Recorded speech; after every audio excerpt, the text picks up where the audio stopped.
Nous savons que pour empêcher un retour des violences, il faut utiliser l'espace créé par ce cessez-le-feu pour répondre aux autres problèmes sous-jacents.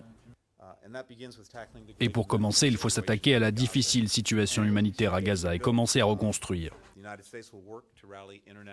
Les États-Unis travailleront pour rassembler un soutien international autour de cet effort, en plus de notre propre contribution que nous annoncerons plus tard.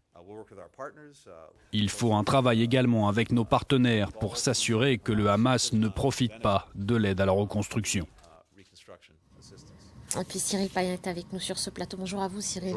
Vous avez été le correspondant de France 24 dans la région. Vous connaissez bien ce dossier. On vient donc d'entendre cet extrait de la prise de parole d'Anthony Blinken. On va d'abord souligner le retour de la diplomatie américaine dans ce conflit, dans la région. Alors il s'est engagé un soutien financier pour reconstruire l'enclave palestinienne.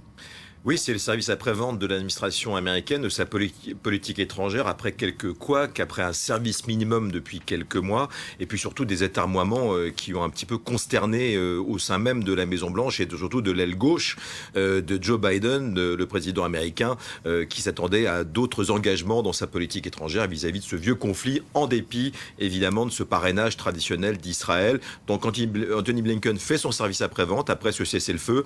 Il va tenter aussi de capitaliser politiquement après ce cessez-le-feu. Donc il renvoie à une diplomatie, c'est un peu compliqué, d'ailleurs paradoxal, symétrique, puisqu'il a dit, effectivement, il a parlé de la reconstruction de Gaza, qui, je le rappelle, est une prison à ciel ouvert, où 2 millions de Gazaouis vivent dans des conditions épouvantables depuis de nombreuses années. Il y a eu 240 morts après de bombardements israéliens, mais en même temps, il vient soutenir très fortement et très clairement le Premier ministre Benjamin Netanyahou, notamment en disant qu'ils allaient renforcer militairement ce fameux dôme de fer qui a intercepté cette fois-ci 90% des roquettes tirées depuis Gaza. Donc c'est une diplomatie un petit peu compliquée, mais l'administration américaine paye encore une fois ce service minimum qui a été engagé depuis quelques mois. Et tout cela après cet énorme blanc-seing qui avait été donné à l'administration de droite de Benjamin Netanyahou par l'administration précédente de Donald Trump.